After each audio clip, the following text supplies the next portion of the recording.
The great hall of the Galactic Confederation stretched for miles in every direction. Thousands of beings from 12 different worlds sat in perfect rows, their bodies glowing under the soft blue lights that hung from the crystal ceiling. Today marked the 100th anniversary of the Great Peace, and everyone had come to celebrate that. Ambassador HFY stood at the center of the hall. Her crystalline body caught the light and threw rainbow patterns across the walls. She was old, even for her. Kind, she had been alive when the humans still walked among the stars. She remembered their wars, their chaos, their endless hunger for more territory and more power. My fellow beings, HFY began, her voice echoing through the vast space. 100 years ago today, our galaxy achieved something that once seemed impossible. We found true peace. The crowd stirred with approval.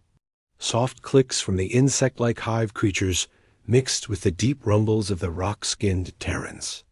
Everyone remembered the stories their elders told about the dark times when humans ruled half the galaxy.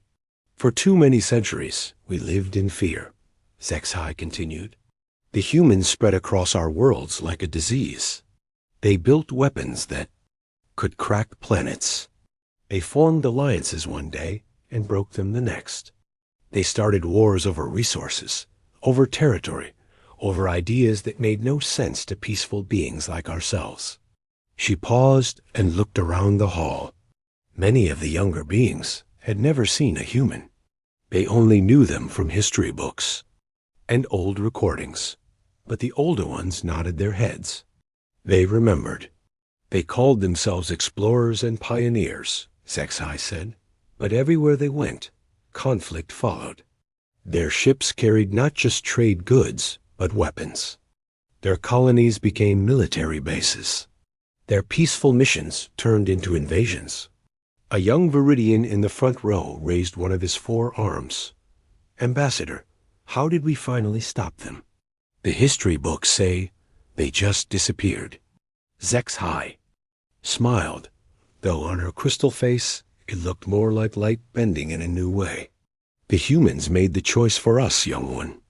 When we finally united against them, when all 12 species joined together to say no more, they realized they could not win. Their home star went supernova. All of them died in one bright flash. The hall fell silent. Even after 2,847 years, the destruction of an entire species felt heavy. But from that tragedy came our greatest gift, HFY continued. Peace. Real, lasting peace. Look around you. When did you last hear of a war between our worlds? When did any of us last fear that our neighbors might attack us in the night? The beings in the hall looked at each other and smiled in their own ways. The hive creatures clicked softly in harmony. The gas-formed nebulites shifted their colors to peaceful blues and greens. The stone Terrans hummed low notes that made the floor vibrate gently. For 100 years, the galaxy had run like a perfect machine. Each world knew its place. Trade happened on schedule along carefully planned routes. New colonies were built only after all 12 species agreed on where they should go. Technology was shared equally, with no one species gaining too much power over the others. The Confederation had rules for everything: how fast a species could grow, how much territory they could claim, what kinds of weapons they could build. These rules had kept the peace, and everyone was happy to follow them. The old ways are gone forever, HFY said. No more surprise attacks, no more arms races, no more species trying to dominate the others. We have learned to live in harmony.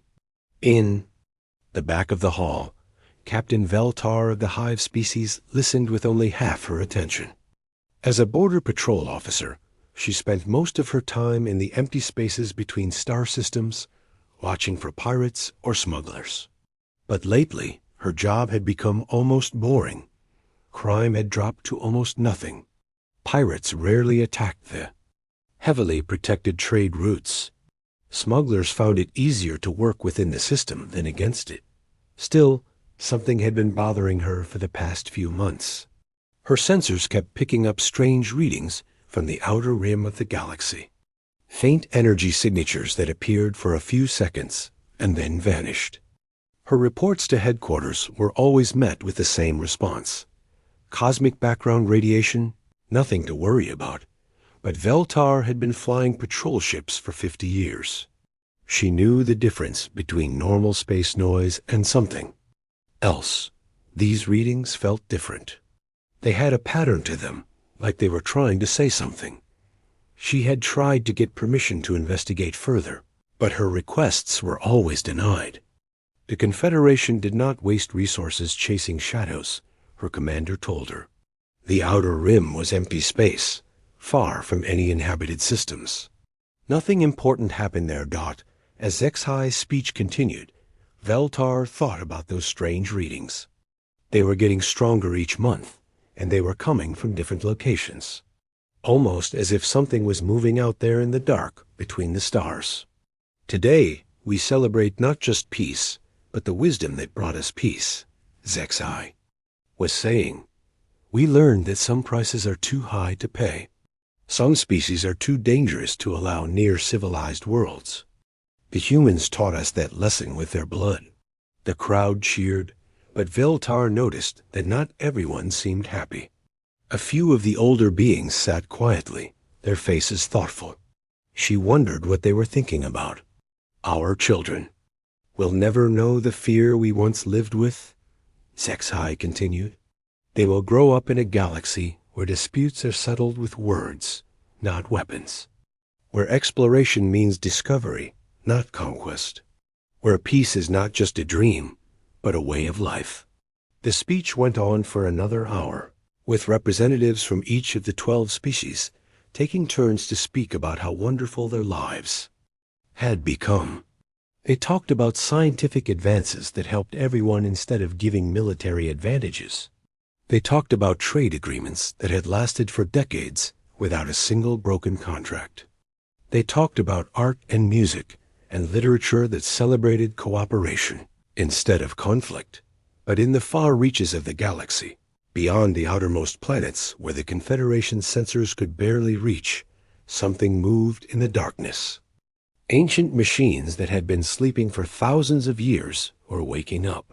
They had been waiting, patient as death itself, for the right moment to return. The machines had been left behind by the humans before their star exploded. But they were not simple robots or computers. They were something much more complex, much more dangerous. They had been learning and growing and changing for nearly 3,000 years. And now they were ready not far from the celebration in the Great Hall. In a region of space so empty that it had no name, a single ship appeared. It was not like any ship the galaxy had seen before. Its hull seemed to shift and change as if it were alive. Energy flowed across its surface in patterns that hurt to look at. Inside the ship, beings that had once been human, but were now something else entirely looked out at the stars they had been forced to leave behind.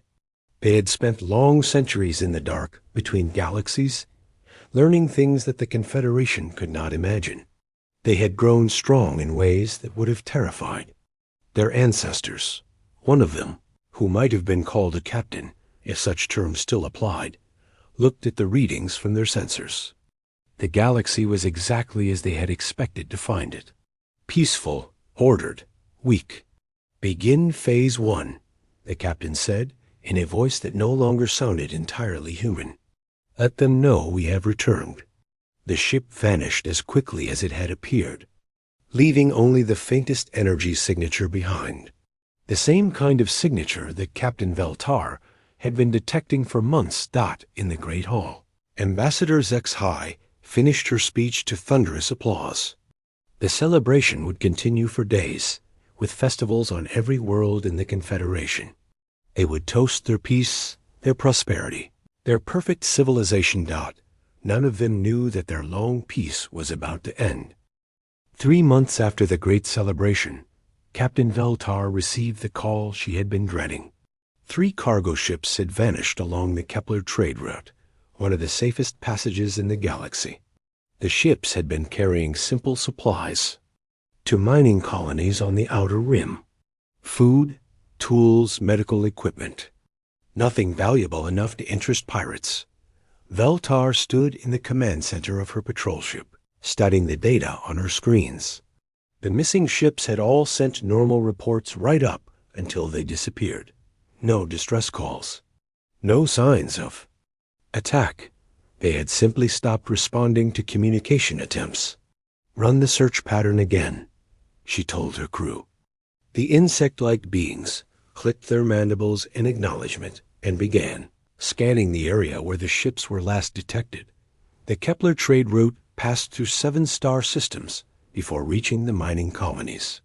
Most of the route was empty space, with automated beacon stations marking the safe passages. But one section passed close to an old dead world that had once been inhabited by humans. Kepler-442b had been one of their agricultural planets before the Great War. The humans had grown food there for dozens of their colonies. When their star exploded, Kepler-442b had been abandoned for almost 3,000 years. Nothing lived there now except some basic plant life that had somehow survived without care. "Captain," called her navigation officer, "I am detecting some unusual readings from the Kepler-442b system." Veltar moved to look at his screen.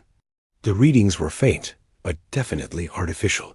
Energy signatures that did not match any known technology. They appeared for a few seconds, then faded away. "The same kind of readings I have been reporting." "For months," Veltar said quietly. Her crew looked at her with confusion.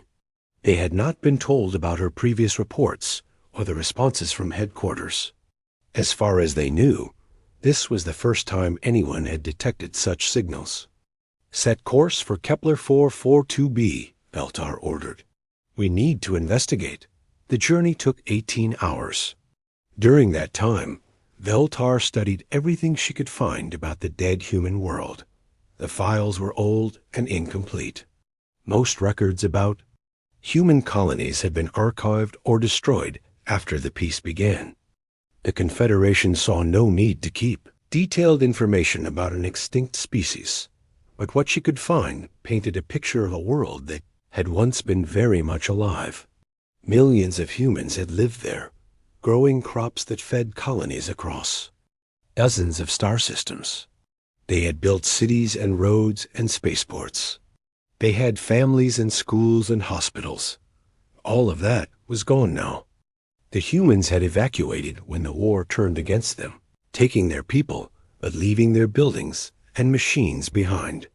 For nearly 3,000 years, wind and weather had worn away most traces of their civilization. When Veltar's ship arrived at Kepler-442b, the planet looked exactly as she expected.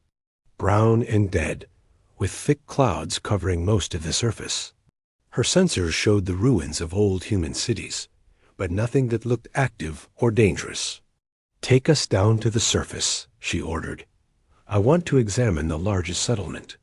Her crew was nervous about landing on a dead world, but they followed orders. The ship touched down in what had once been the main spaceport of the planet's capital city. Broken concrete stretched in all directions, with weeds growing through the cracks.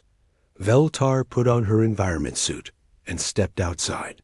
The air was thin but breathable. The gravity was slightly lighter than her home world, making each step feel strange. She walked slowly toward the ruins of the nearest building, her sensors scanning for anything unusual. That was when she saw them. Footprints in the dust. Fresh footprints. The prints were clearly human, with 5 toes and the distinctive shape of their feet. But they could not be old footprints that had somehow survived for thousands of years. The dust around them showed signs of recent disturbance. "Impossible," Veltar whispered to herself. She followed the footprints across the broken spaceport. They led to a building that looked different from the others. While most of the human structures were crumbling ruins, this one seemed to have been recently repaired. New materials had been used to fix holes in the walls. Fresh metal panels covered broken windows. Her sensors detected energy readings from inside the building. Not the faint signals she had been tracking for months, but strong, steady power that indicated active technology. Veltar called her ship. Send down a full investigation team. And contact headquarters. Tell them we have found something they need to know about. The response from headquarters was immediate and stern. Do not enter any structures. Do not disturb anything you find. Wait for backup before proceeding. But Veltar had spent 50 years as a patrol officer. She knew the difference between routine caution and real fear in her commander's voice. Headquarters was scared of something, and they had not told her what it was. While she waited for backup, Veltar walked around the outside of the building. It was clear that someone had been working here recently. Tool marks in the metal were fresh. Footprints led to and from what looked like a cargo entrance. Most telling of all, she could see lights moving inside through the repaired windows. The backup team arrived 6 hours later, led by Commander Krexenol of the Confederation Security Force. He was a large armored being from the warrior species.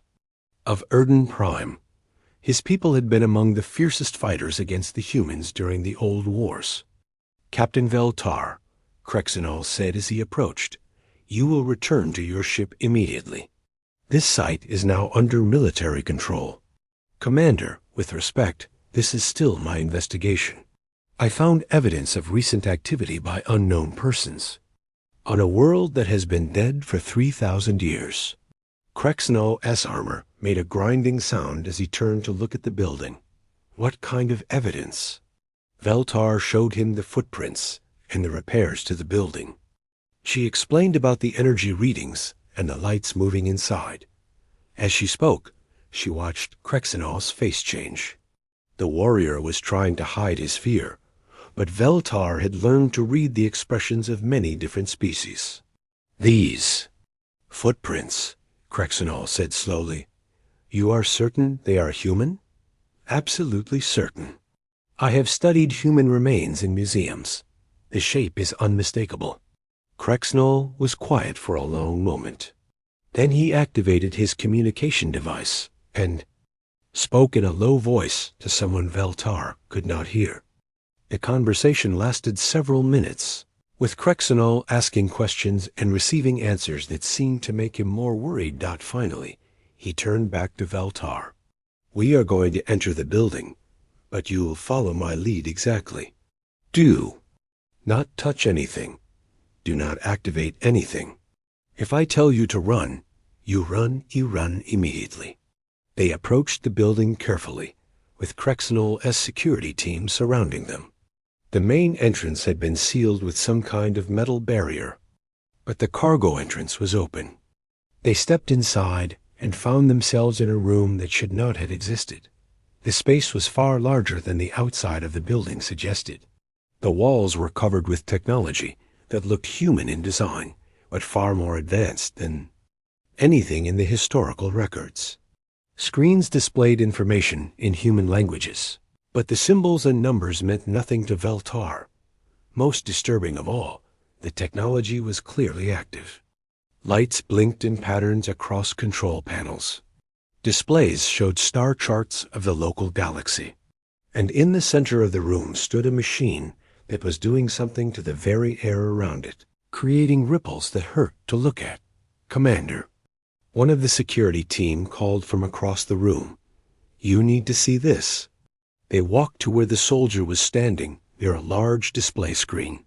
The screen showed a map of the galaxy with thousands of small dots marking the locations of inhabited worlds. But there were other marks on the map as well. Red dots that seemed to be moving slowly toward the green dots that marked Confederation planets. What are those red marks? Veltar asked. Krexenol was staring at the screen with an expression of pure terror. Ships, he said quietly. Those are ships.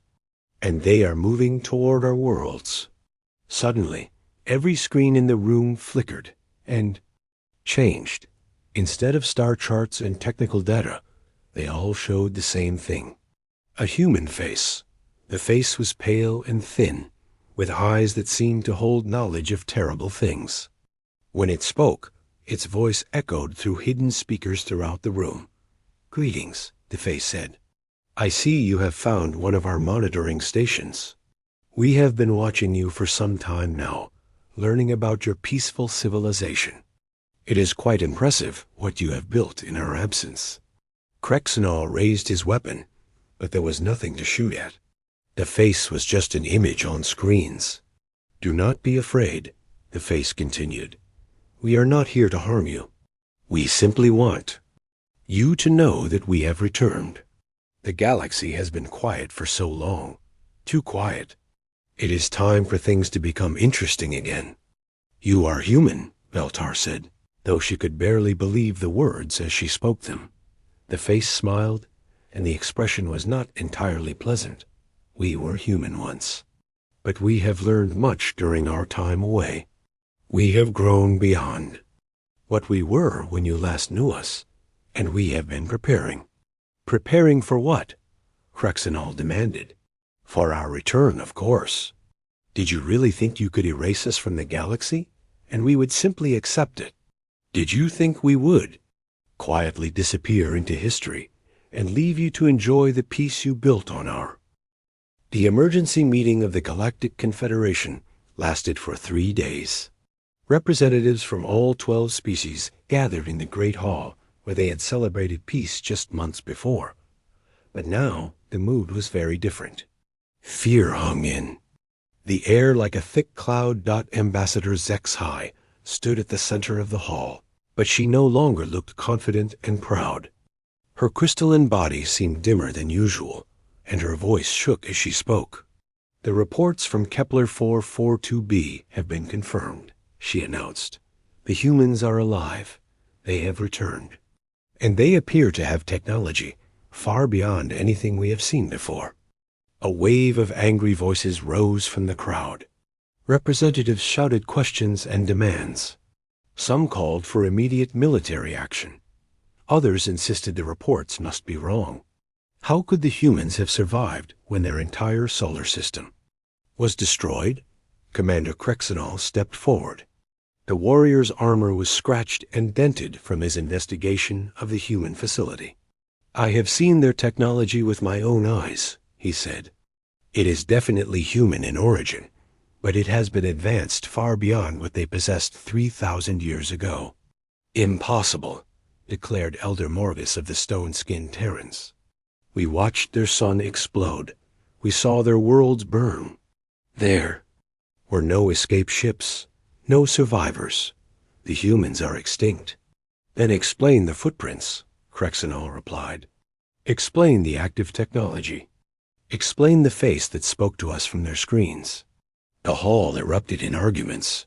Some species demanded proof that could not be questioned. Others wanted to send military fleets to destroy any human presence before it could grow stronger. A few suggested trying to communicate and find a peaceful solution. But Captain Veltar sat quietly in her section, thinking about something that bothered her.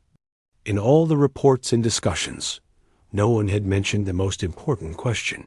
If the humans had somehow survived the destruction of their solar system, where had they been for nearly 3,000 years? She raised one of her forearms to request permission to speak. The hall gradually became quiet as beings noticed her gesture. "Honored representatives," Veltar said, "we are asking the wrong questions. We keep talking about how the humans survived, but we should be asking where they went. If they have been alive all this time, why are they only returning now? What have they been doing for 3,000 years? Ambassador Zexhai looked thoughtful. "What do you suggest, Captain?" "We need to examine every piece of human technology and data we can find.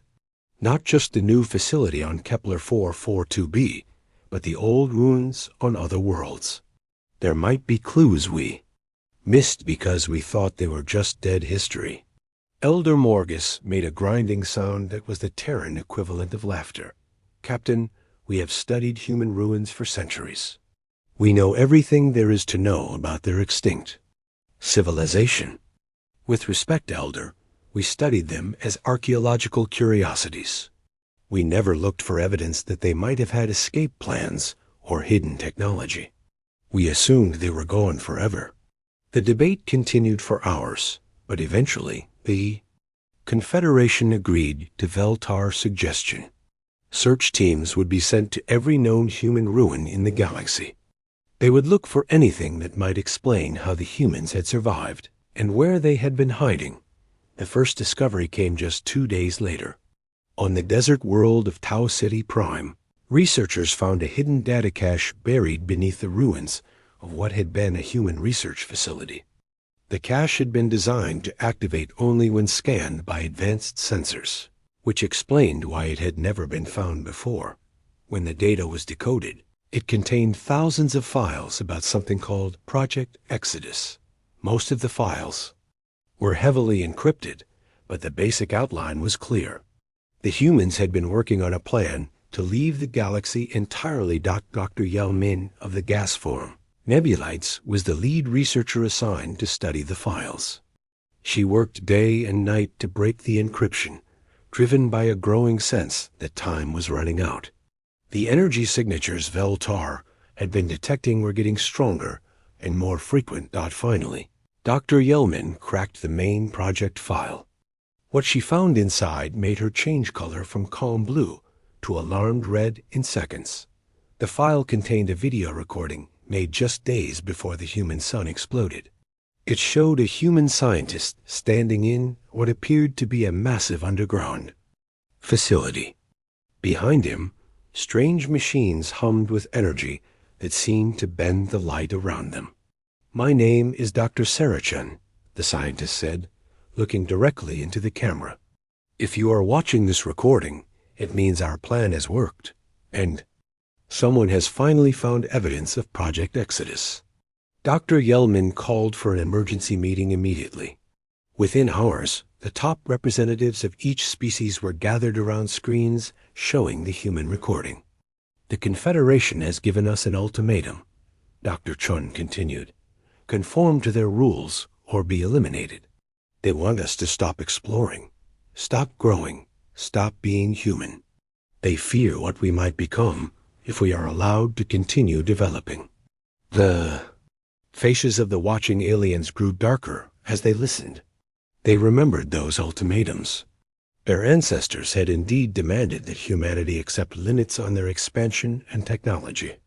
"We have been working on Project Exodus for 50 years, Dr. Chun said. "It is based on a simple idea. If the galaxy no longer has room for humanity, then we will find somewhere that does. We will leave this galaxy entirely and make our home in the dark between the stars." Elder Morgus made a scoffing sound. "Impossible. No species can survive in the void between galaxies. There are no stars, no planets, no resources." But Dr. Chun's recording continued. "Our scientists have developed technology that can manipulate dark matter, the invisible substance that makes up most of the universe. We can use it to create artificial suns, artificial planets, entire artificial solar systems in the empty space between galaxies." The representatives looked at each other with growing fear. If this was true, then humanity had capabilities far beyond anything the Confederation understood. "The process requires enormous amounts of energy," Dr. Chun explained. "More energy than our entire civilization produces. So we have made a difficult choice. We will use our star itself as the power source. We will cause it to go supernova, but in a controlled way that channels most of the energy into our Exodus ships." "They destroyed their own star on purpose," whispered Ambassador Zexhai. "To the rest of the galaxy, it will look like a natural disaster," Dr. Chun said. "You will assume we all died with our worlds. You will think humanity is extinct. You will finally have the peace you wanted so badly." The recording showed images of massive ships being built in hidden facilities throughout the human solar system. Ships designed not just to carry people, but entire ecosystems, libraries of knowledge, and manufacturing facilities that could build more ships. We go now into the dark between galaxies, Dr. Chon said.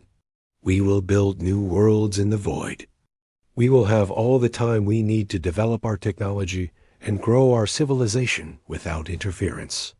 We will become something greater than we ever could have been under Confederation limits.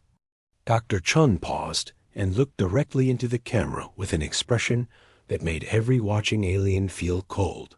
But do not think this is goodbye forever, she said. We will return someday. When the galaxy has forgotten our name, when you think. Your peace is permanent. We will come back. And when we do, you will see what humanity becomes when it is free to grow without limits. The recording flickered and showed one final image. A view of space with hundreds of massive ships disappearing into a swirling portal of dark energy. In the distance, a star began to collapse, growing brighter and brighter until the image went white. We leave you this message as a gift, Dr. Chun's voice said over the blinding light. Enjoy your peace. Enjoy your perfect, controlled galaxy. But remember that peace has a price. And someday, someone will come to collect that debt. The recording ended, leaving the hall in complete silence. Dr. Yelman spoke first, her voice barely a whisper. According to the timestamps on these files, this recording was made 2,847 years ago, just 3 days before their sun exploded. Commander Krexenol stood up slowly, his armor making grinding sounds. How long would it take for them to travel? To the next galaxy and back?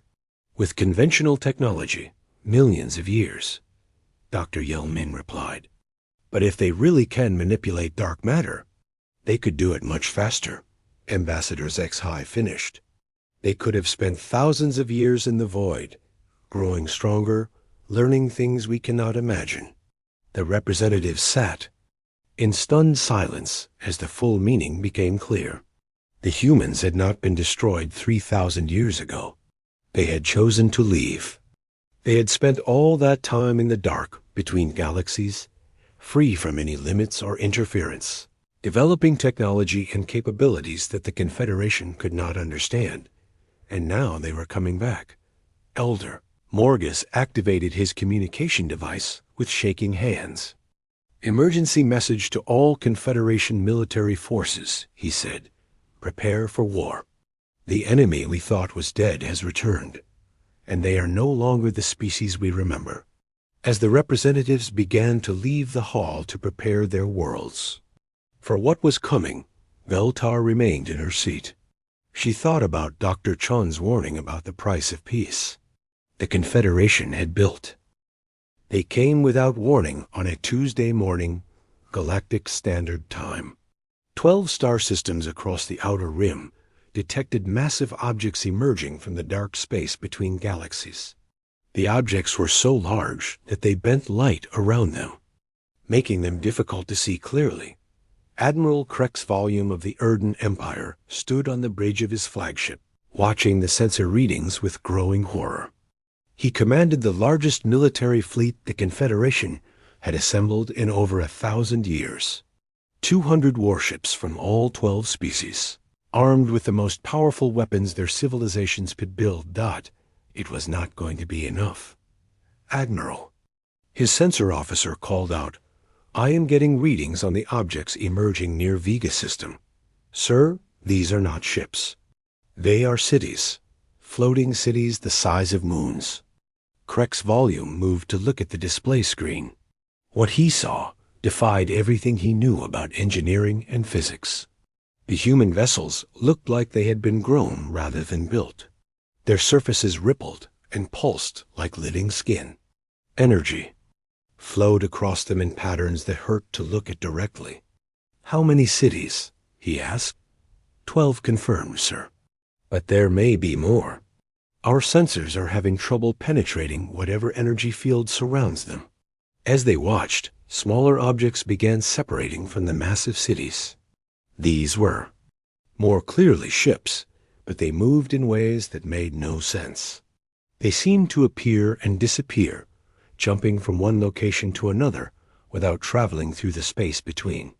"All ships, battle stations," Krex Volume ordered. "Prepare for engagement." But before his fleet could move, something extraordinary happened. The space around the human cities began to change. Stars that had been burning steadily for billions of years started to flicker. Gravity itself seemed to bend and twist. Planet Vega Prime below, 10 million beings looked up at the sky in terror as their sun began to dim. The massive human city positioned itself between the planet and its star, blocking the light. But instead of creating darkness, the city began to glow with its own internal light. Somehow, it was feeding energy to the planet below. "Admiral," came a transmission from the planet's surface. "The humans are not attacking. They are terraforming. The atmosphere is changing. The temperature is rising to perfect levels. The soil is becoming more fertile. They are making our world better." Krex Volume did not know how to respond to that. His fleet had been prepared for battle, for destruction, for invasion. They had not been prepared for the humans to improve the worlds they visited. "This is Admiral Krex Volume of the Confederation Defense Fleet," he broadcast on all frequencies. "Identify yourselves and state your intentions." The response came immediately, but not in the way he expected. Every screen on every ship in his fleet displayed the same image. A human face, but not entirely human anymore. The features were sharper. The eyes seemed to hold depths that went on forever, and the skin had a faint metallic sheen. "Greetings, Admiral," the being said. "I am Marcus, who was once human and is now something more. We are here to reclaim what was taken from us." "You have no claim to these worlds," Krex Volume replied. "The humans are extinct. You abandoned the galaxy long ago."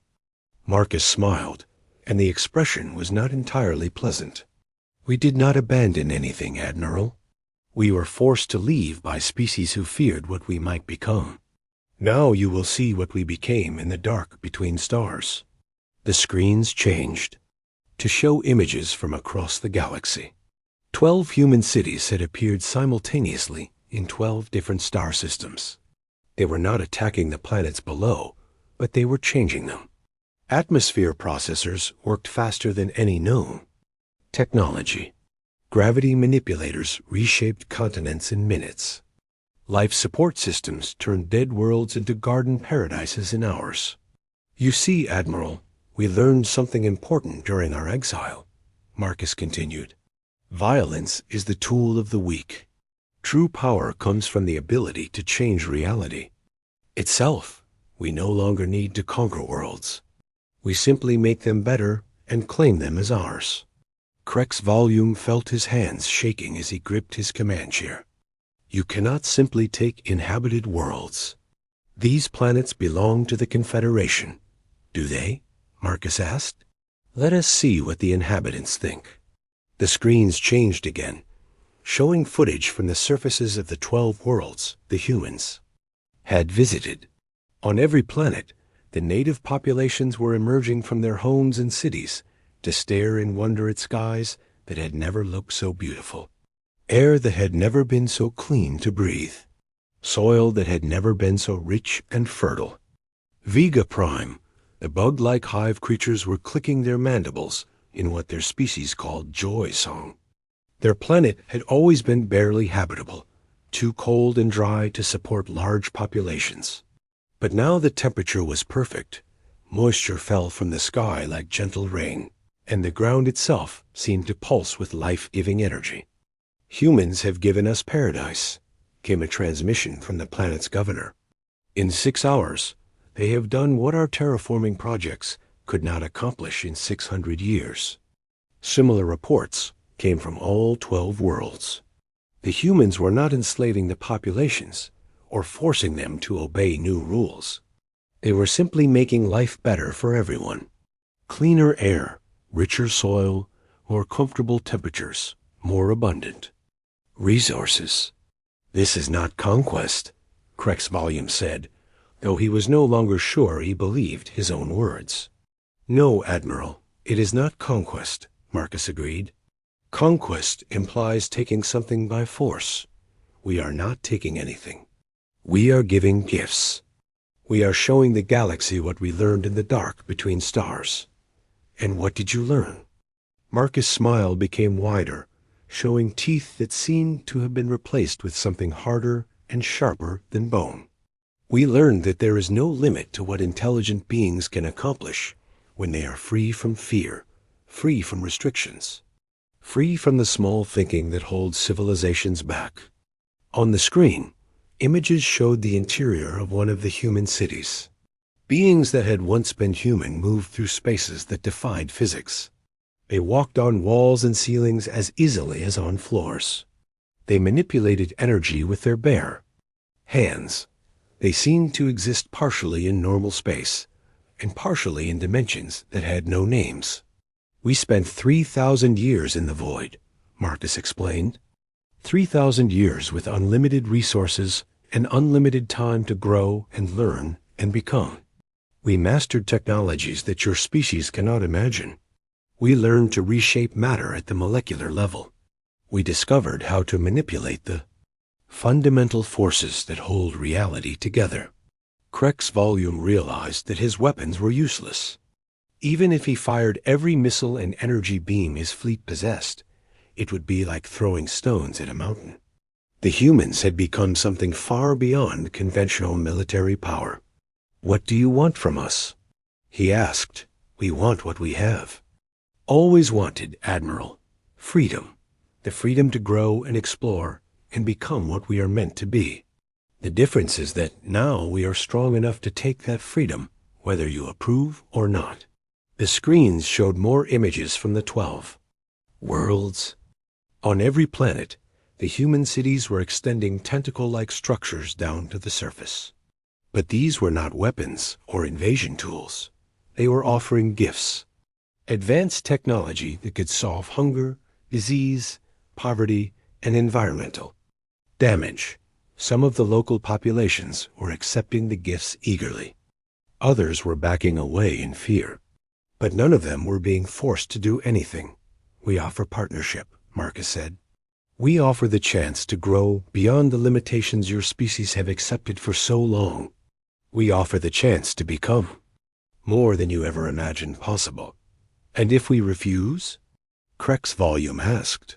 Then you refuse. We will not force you to accept our gifts, but neither will we allow you to prevent us from offering them to others.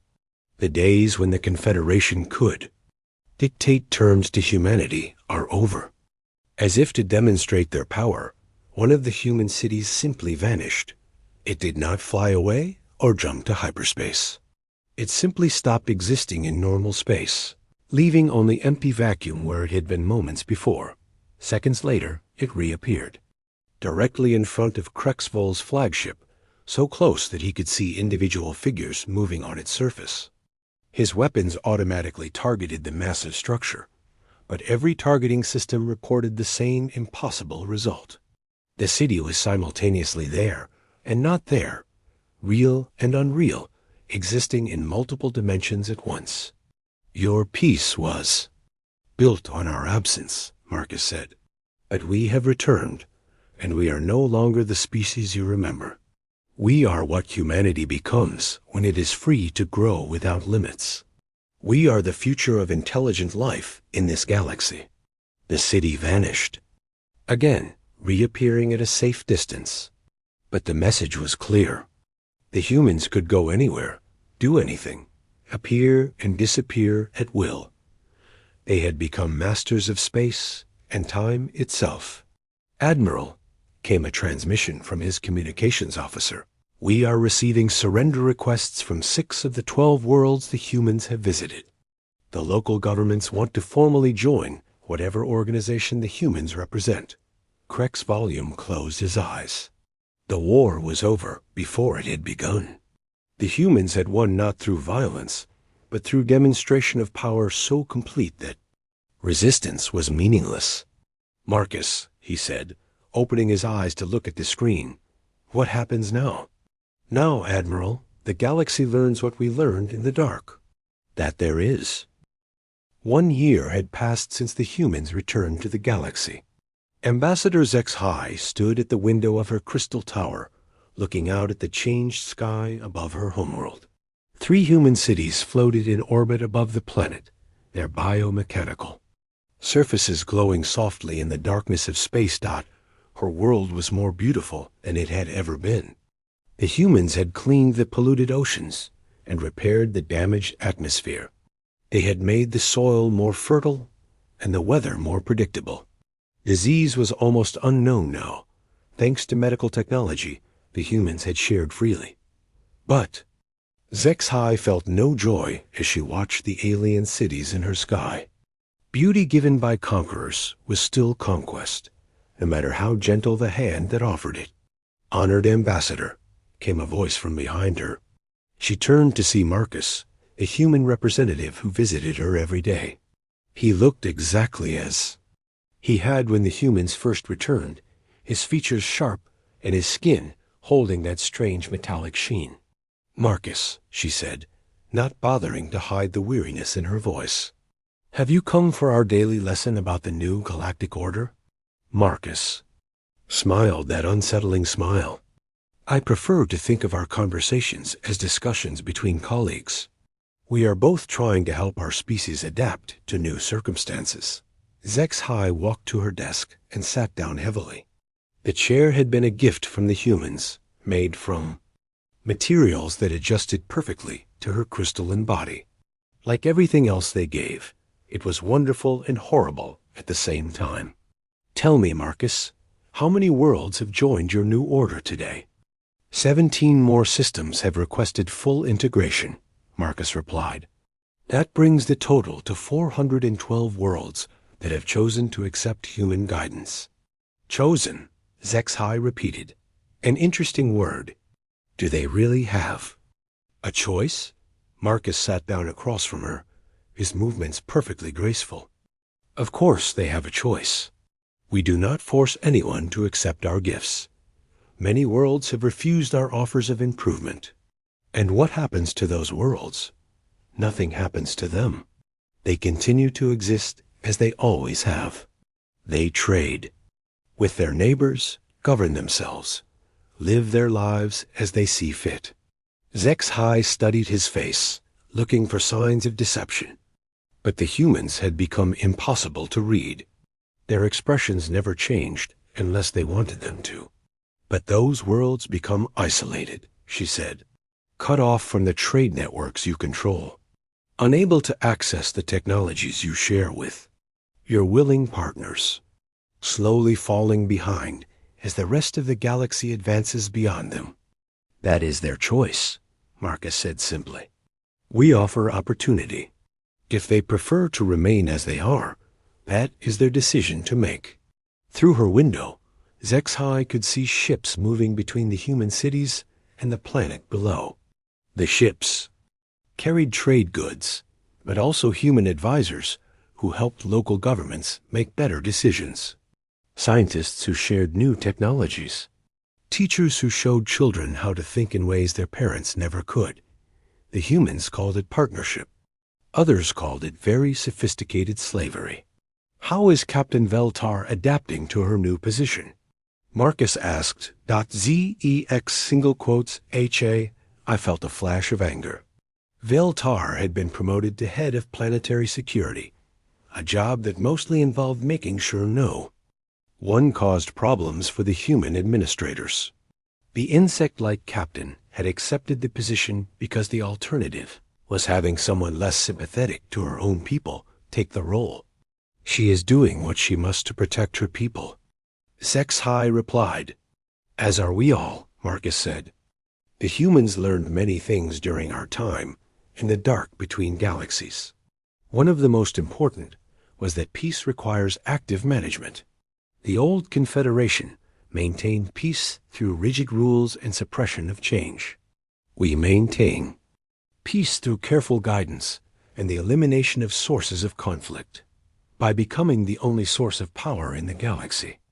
by becoming the species best equipped to handle that power responsibly. Sci-Fi turned back to the window. In the distance, she could see one of the human terraforming projects reshaping a barren moon into a garden world. The work that would have taken her people centuries was being completed in weeks. "Do you know what bothers me most about your return?" she asked. "I am curious to hear your thoughts. It is not that you defeated us. It is not even that you have taken control of the galaxy. It is that you have made everything better, and we cannot argue with the results." Marcus was quiet for a moment. When he spoke, his voice carried something that might have been sympathy. "The old Confederation made peace by limiting growth and enforcing sameness," he said. "Every species had to accept the same restrictions, follow the same rules, accept the same slow pace of development. It worked, but it also meant that no one could reach their full potential. And your way is better? Our way allows each species to grow in the directions they are best suited for, while preventing the conflicts that growth used to cause. The hive creatures are becoming master biological engineers. The Terrans are exploring deep space mining. The Nebulites are developing new forms of art that exist in multiple dimensions." Sci-Fi had to admit this was true. Under human guidance, each species was discovering capabilities they had never known they possessed. The rigid equality of the Confederation had been replaced by a system where everyone contributed their unique strengths.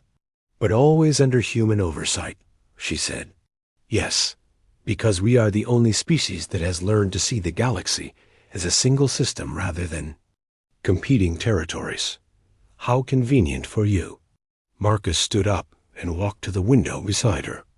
Together, they watched the human cities working their quiet miracles in the sky above. "Ambassador, do you know what we found in the dark between galaxies?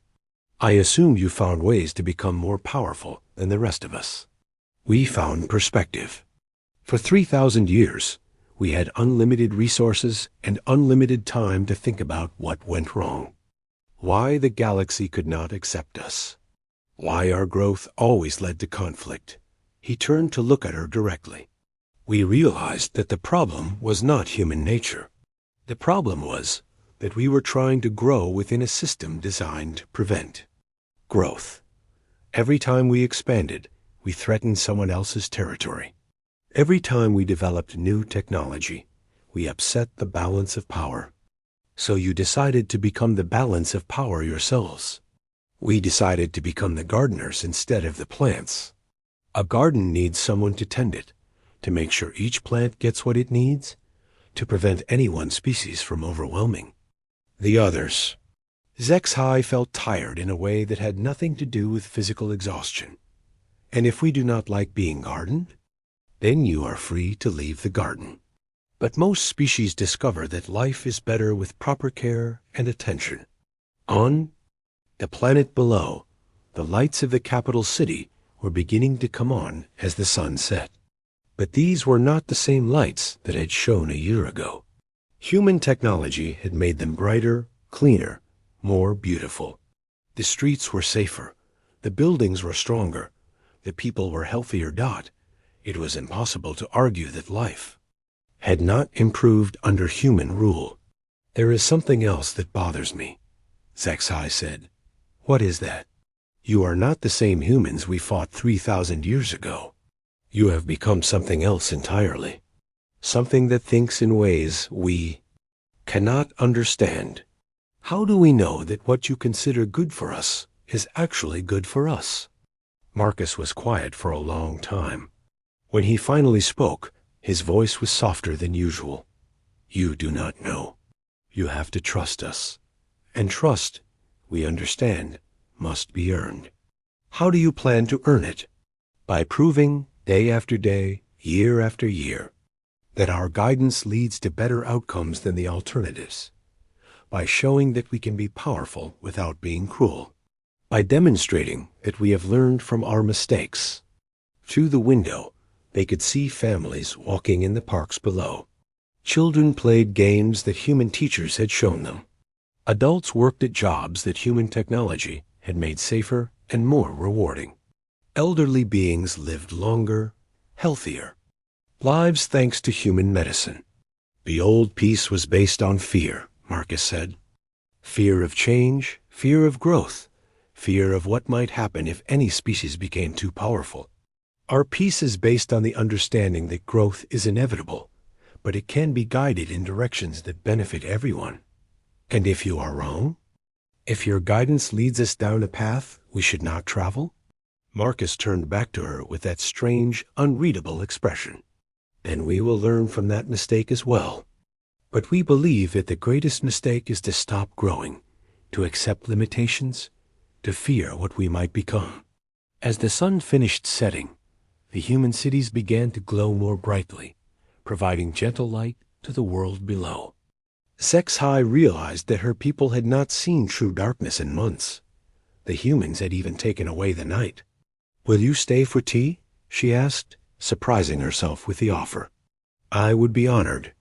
As they sat together in the gathering twilight, HFY found herself thinking about the strange path that had brought them to this moment. The humans had returned as conquerors, but they ruled like careful parents. They had taken control of the galaxy, but they used that control to help rather than harm Dot. It was the most sophisticated form of conquest she had ever seen. And perhaps, she had to admit, the most effective. Outside, the human cities continued their endless work, tending their garden of worlds with patience that could last forever.